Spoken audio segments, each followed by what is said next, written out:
But let's move on to the 5 takeaways and see what 5 things we can take away from the game, starting off with one all-action Cuti Romero. Yeah, absolutely everywhere, Cuti Romero. Could have had a hat-trick yesterday with the amount of shots he had. Hit the post in the first half. Also had a header wide from a corner. He also beat Raya to a header from a Depay cross, which he headed over the bar before, obviously scoring himself. But that wasn't all with Cuti. 4 tackles on the day, second only to Depay. 5 of his 6 aerial duels won. 5 of his 8 ground duels won as well.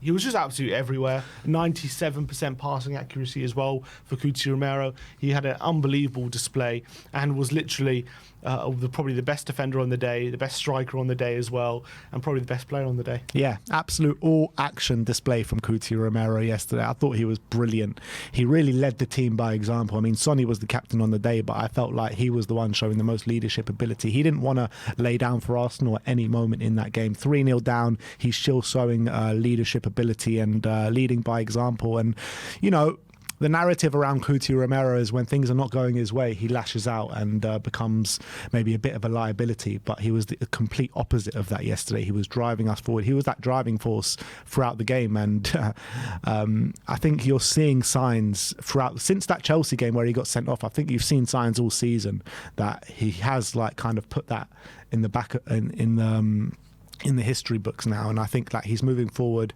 in a real way that you want to see him do that, and you're not seeing him get carried away and put in these crazy challenges. Maybe you saw a few signs of that come in at the end of the Newcastle game when the game was completely done, but I think for the most part you're seeing him grow as a player as well.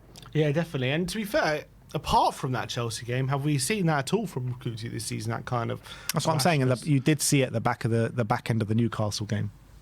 Okay, fine, yeah, that's true. We were 4-0 down, but I think he's been exemplary for a long time now, Cuti. I thought this was a fantastic Roy the Rovers kind of display, and it's a shame, as Ange said, a lot of the other players weren't on his level. And he actually put out a really nice message, Romero, after the game. I don't know if I can find it. He said something like, obviously disappointed with the result or something, but he said said something to the extent of this performance makes us believe even more in the project, something like that. So that was a really nice message from Cuti. And as Ange said, you know, he's a World Cup winner. He has that fire in him, and I feel like if that fire was matched by everyone, you know, teams would hate playing against us. Yeah, and hopefully that's just a sign of the growth that is still to come in this team, because like Ange said, if anyone can take a leaf out of Cuti Romero's book, they'll be on to a very good thing. So there's a lot of people calling calls for him to be made captain as well after that performance yesterday. What do you make out of that? Calls for him to be captain? I don't think it makes too much difference, because I do think he's a captain on the pitch anyway. He's one of the vice captains. I think Son's a great captain, so I don't think there's a need to change it, in my opinion. Yeah. But if I don't know, if Son really is going to be leaving in the next couple of years, I wouldn't be surprised if he's the next captain. But with Son at the age that he is at, you're looking at the succession plan, aren't you? And Cuti Romero does look like the obvious choice. Definitely. Moving on to number 2, and that is aggressive Depay. Yeah, and he was a shining light yesterday, Depay, but it wasn't just a lot of the good stuff he was doing on the ball, which was some really good stuff. 5 successful dribbles, 2 key passes on the day as well, which was more than anyone else on the Spurs team. 5 dribbles, which was more than anyone else on the pitch. So he was doing some really good stuff on the ball, off the ball though as well. Really, really aggressive and really set the tone for our pressing yesterday. 5 tackles, which is more than anyone else on the pitch.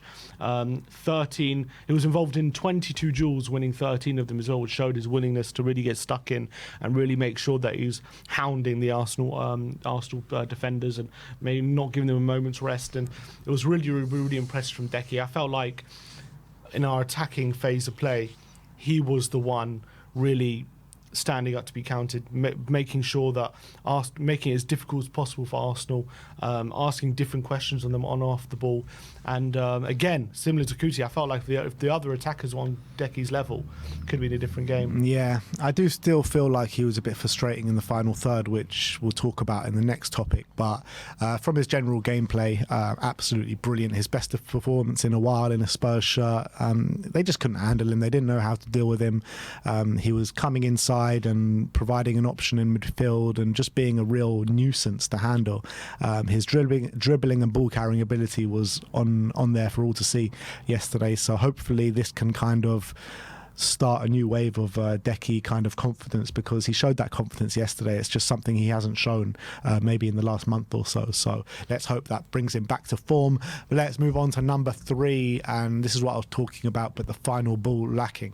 Yeah, and yesterday was a key example again of our final quality in the final third just not really being there, and it's something that's cost us a lot this season. Yes, we have got goals from crosses this season. Brennan's been able to find a few assists, and so has Timo, but when it comes to consistency, and as well against some of the better sides, it was definitely lacking. And yesterday, 72% possession, we had 34 crosses yesterday, 34 crosses on the day, compared to I think 14 from Arsenal. Yeah, only 4 were successful.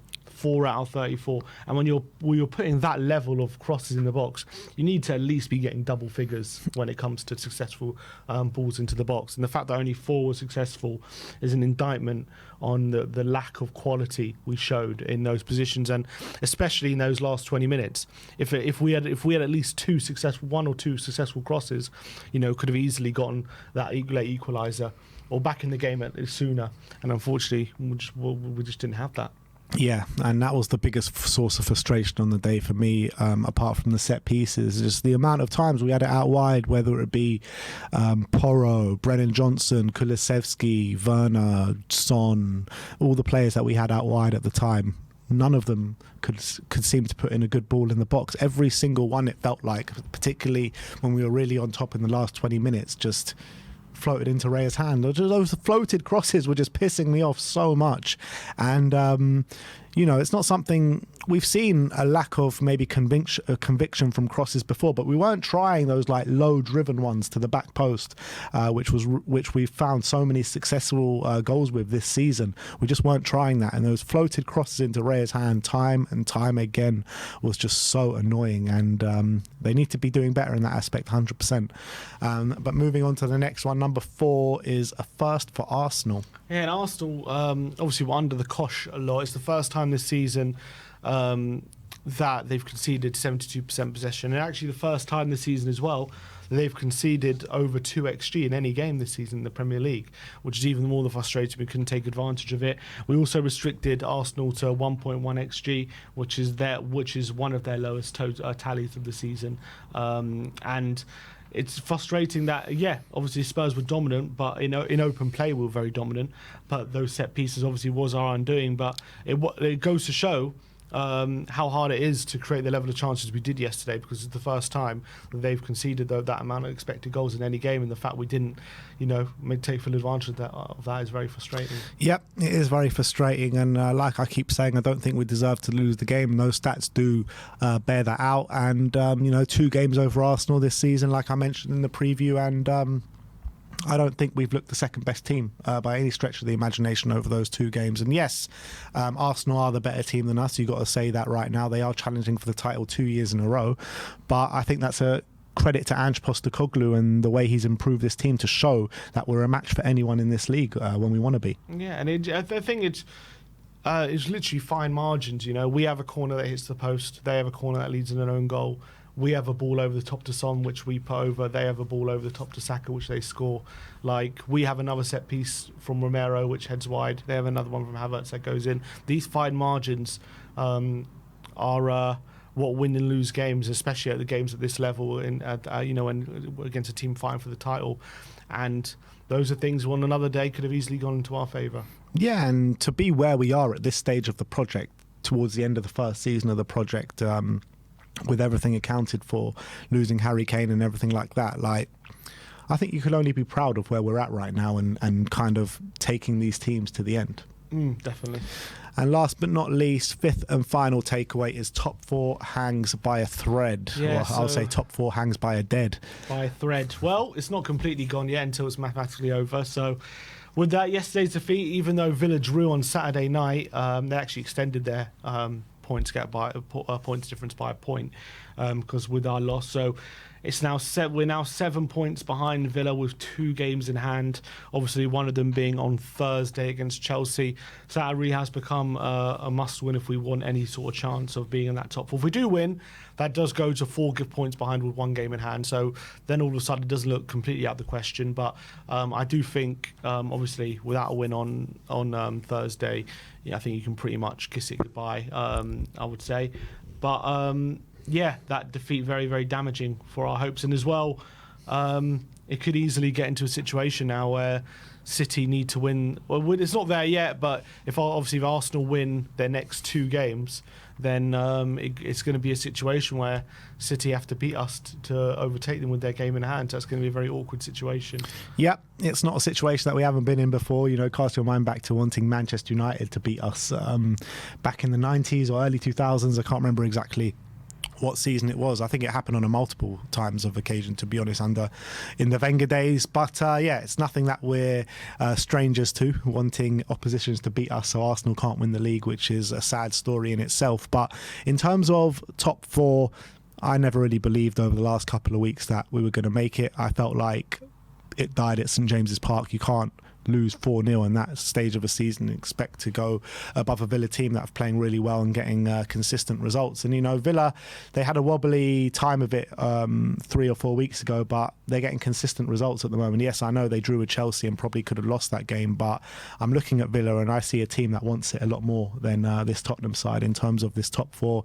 Am I too bothered by it? Not really. I think this team is still showing progression. As long as we do show progression and keep showing progression next season, that's all that really matters to me. And I feel like I see some values being in the Europa League next season in terms of where this team is at anyway. But look, if we do make it, which I very much can't see it, then credit to the team. But I think it's just a pipe dream at this point, to be honest.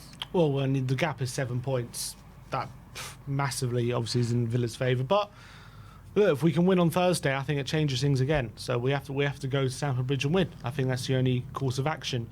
Then obviously we go to Liverpool. Our Villa play Brighton away. Brighton aren't in the best form, but that's not going to be the easiest game. We'll have to wait and see if they win that one after Europe. And then after that, we play. We also play Burnley at home when they play Liverpool. So if we can easily get 3 points off them, 3-point jump there. So Liverpool can't beat anyone at the moment. That's the reality, though. Yeah, well, maybe we can beat them then. Yeah, maybe we can beat them, but I think Villa might beat them as well. But we'll see, in terms of it comes down to it, though, in that Man City game, I'd prefer us to lose that Man City game than us having a hope of top 4 anyway. Yeah, but that might not matter to the team. So we're looking at, regardless of that, whether we're going to get top 4 or not. And I don't think if we win on Thursday, I think there's still a chance it will happen. Yeah, I disagree. I think it's gone. I think it's long gone. 4 points with the game in hand, you can't say it's gone in that position. I just don't think that we have enough in us to go in a consistent run from now to the end of the season. And I don't think with Villa's 3 games left of the season, I don't think we'll get nowhere near enough points to finish above them.